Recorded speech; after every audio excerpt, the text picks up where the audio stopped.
বিরতির পর ফিরে এলাম হেডলাইন ঢাকায়। আপনি বুড়িগঙ্গা এবং তুরাগ নদী নিয়ে গবেষণা করছেন।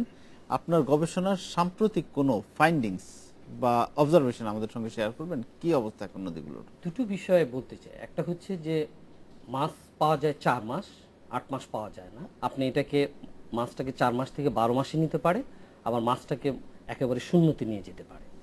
এটা আপনার অ্যাক্টিভিটিজের উপর ডিপেন্ড করবে। এই মাছের উপর ডিপেন্ড করে ফিশারম্যানরা, এবং এই ফিশারম্যানদের যে লাইভলিহুড যেটাকে আমরা বলি, তাদের এটাকে আপনি নষ্ট করে দিতে পারেন, এবং এরা মাইগ্রেট করে অন্য পেশায় চলে যাচ্ছে, এবং যেটা রাষ্ট্রের খুবই একটা খারাপ দিক হিসেবে, এক্সাম্পল হিসেবে থেকে যাবে, নাম্বার 1। আরেকটা হচ্ছে যে এই নদীতে ডলফিন আছে, এখনো কি আছে? এখনো আছে। তুরাগ এবং বুড়িগঙ্গার নদীতে ডলফিন আছে, এবং যেটা একটা রিক্রিয়েশন সেন্টার হতে পারে, রিক্রিয়েশন হতে পারে পিপলসের জন্য। এখন ভবিষ্যতে এই ডলফিন থাকবে কিনা আমি জানি না। বড় বড় অট্টালিকা হবে, যেগুলোকে আমরা শুশুক বলি। জি, আবাসন কোম্পানি হবে, শুশুক। এখানে শুশুক থাকবে না। আপনি চিন্তা করেন যে একটা প্রাণীকে হত্যা করে আপনি আপনার আবাসস্থল গড়ে তুলবেন। আমি আমার স্টুডেন্টকে বলে যাব, আমি যদি জীবিত না থাকি, তারা ওই আবাসন স্থলে যে প্লাকার্ড প্রদর্শন করবে যে এই এলাকায় যারা বসবাসকারী তারা ডলফিন হত্যাকারী, তারা প্রাণী হত্যাকারী। ধন্যবাদ। আরেকটা জিনিস গবেষণায় দেখা যাচ্ছে যে এই বিষয়টা নিয়ে কথা বলছিলেন জনাব বাকি একটু আগে বলেছিলেন যে নদী দূষণের 60 ভাগই করে শিল্প প্রতিষ্ঠান, বাকি 40 ভাগ দূষণ করে সরকারি সংস্থা ও জনগণ। এটা একটা গবেষণা, এবং সিটি কর্পোরেশন, এবং মানুষও করে। এখন এই যে বর্জ্য যেটা পড়ছে নদীতে, মানুষের পয়ঃবর্জ্য বলেন বা শিল্প বর্জ্য বলেন, এটা বন্ধের সেরকম উদ্যোগ আমরা দেখি না কেন? সেরকম উদ্যোগ দেখি না কারণ এই ব্যাপারে যে অর্থনৈতিক একটা পরিকল্পনা নেওয়া দরকার, সেটা নেওয়ার মতো সামর্থ্য এবং সদিচ্ছা বাছা কোনো দেখায়নি। তবে আশার বাণী হচ্ছে যে যুদ্ধের কথা একটু আগে শামসুদ্দৌলা সাহেব বলছিলেন, প্রধানমন্ত্রীর নির্দেশ হচ্ছে স্টর্ম ওয়াটার লাইনে যাতে সুয়ারেজ কানেকশন দেওয়া না হয় তা নিশ্চিত করতে হবে, এবং ইতিমধ্যে কারণ স্টর্ম ওয়াটারটা নদীতে যেতে দিতে হবে, অথবা ওর থেকে যদি সুয়ারেজকে আলাদা করা হয় তবে আপনি ফ্রেশ ওয়াটার নদীতে যাবে, এবং ইতিমধ্যে অবৈধভাবে দেওয়া সংযোগ বিচ্ছিন্ন করে আইনানুগ ব্যবস্থা অবিলম্বে গ্রহণ করতে হবে। আইনানুগ ব্যবস্থার কথা বলা আছে এখানে। এবং পাশাপাশি বলছেন নদীর তীরবর্তী হাট বাজার বাড়িঘরের বর্জ্য নদীতে ফেলা অবিলম্বে বন্ধ করতে হবে, এবং সে কারণেই উনি পরিষ্কার ভাষায় বলেছেন যেটা কার্যকর। আপনি এখন গত এক সপ্তাহে দেখবেন হাজারীবাগের ট্যানারি শিল্প, নবনির্মিত ট্যানারি শিল্প নগরীতে নির্ধারিত সময়ের মধ্যেই স্থানান্তর করতে হবে। এই নির্দেশগুলো এখন উনি নিজে হাতে নিয়েছেন। আমরা সেই কারণে আশায় বুক বেঁধেছি। আমি বিশ্বাস করতে চাই আদালত, জনগণ, সরকারি সংস্থাগুলির প্রধান শামসুদ্দৌলা সাহেবের মতো লোকরা এখন চলে এসছেন ফ্রন্ট লাইনে। প্রধানমন্ত্রীর এই নির্দেশনা যখন এখন কড়াভাবে এসছে, হয়তো খুব দ্রুত আমরা ওই প্ল্যাকার্ড না প্রদর্শন করে প্রধানমন্ত্রীর জন্য প্ল্যাকার্ড তুলব, আপনি শেষ পর্যন্ত এই নদীগুলিকে বাঁচালেন। আমি সে প্রত্যাশায় রইলাম। অবশ্যই। আচ্ছা, এই আমিও এরকম প্রত্যাশা আমরা সবাই করতে চাই। এই আপনি বলছিলেন যে নানা রকম কাজ চলছে, বুড়িগঙ্গা, শীতলক্ষা, তুরাগ, এই নদীগুলোকে আমরা কবে নাগাদ, আপনাদের এই কার্যক্রম যদি ঠিকভাবে চলে, কবে নাগাদ আমরা আগের চেহারায় ফেরত পাবো? আপনার ইদানিং যে মাননীয় প্রধানমন্ত্রীর যে দিক নির্দেশনা এবং আপনার প্রায় 12টি মন্ত্রণালয় মিলিয়ে যে আপনার যে প্রজেক্টটি করা হচ্ছে, এটি মেগা প্রজেক্ট। এটা হচ্ছে আপনার প্রায় 30,000 কোটি টাকার প্রজেক্ট। এটা চলবে আগামী 3 থেকে 4 বছর পর্যন্ত। কথা শুনলেই আমরা ভয় পেয়ে যাই, কারণ এটা অবশ্যই খুব দ্রুত কাজ হচ্ছে। আপনার প্রায় 60 ফিট চওড়া, 120 কিলোমিটার লম্বা, নদীর চারদিকে হাইওয়ে হতে যাচ্ছে।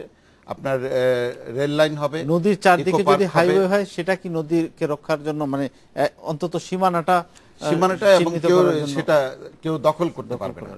আর হচ্ছে নদীর দখল দূষণের ব্যাপারে যে অঙ্গীকার, যে সরকারের মাননীয় প্রধানমন্ত্রী বিশেষ করে তার যে অঙ্গীকার, সেটি থেকে আমরা কখনো পিছু হটে আসবো না।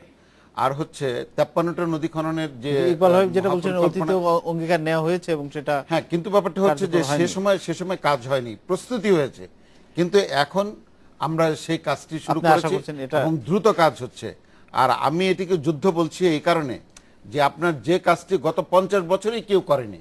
আমাদের নদীগুলো প্রতি বছর প্রায় 2.5 কোটি মেট্রিক টন আপনার স্যান্ড অ্যান্ড সিল্ট ক্যারি করে।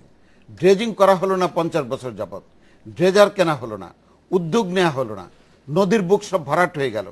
এখন যখন বর্ষায় পানি আসে তখন নদীর বুকের মধ্যে পানি যায় না, ওভার ল্যান্ড ফ্লো করা হচ্ছে উপর দিয়ে। এই গত 3 বছরের মধ্যে যে নদী খনন করা হলো, নোডাল পয়েন্টগুলোকে ক্লিয়ার রাখা হলো, লঞ্চ রুট, ফেরি রুট ক্লিয়ার রাখা হলো, যে কারণে এবার আমরা বন্যার প্রকোপ থেকে অনেকাংশে রক্ষা পেয়েছি।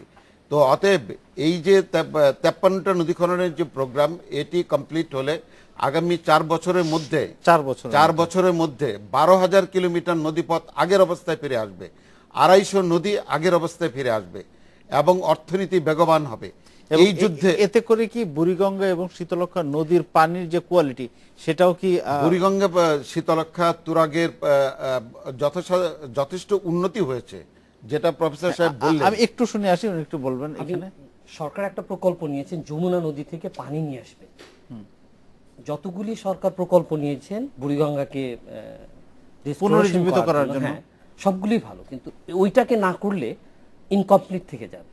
পানির ফ্লোটা বাড়াতেই হবে বুড়িগঙ্গায়। হ্যাঁ, তারপরে আপনি ক্লিন আপ করেন, আরো কিছু করেন, সেটা এটা আরো বেশি ইমপ্রুভ করবেন, কিন্তু ফ্লোটা যদি না হয় তাহলে হবে না। আর আরেকটা জিনিস মনে রাখেন, যে কোনো ইকোলজিক্যাল রিস্টোরেশন প্রোগ্রাম কস্টলি।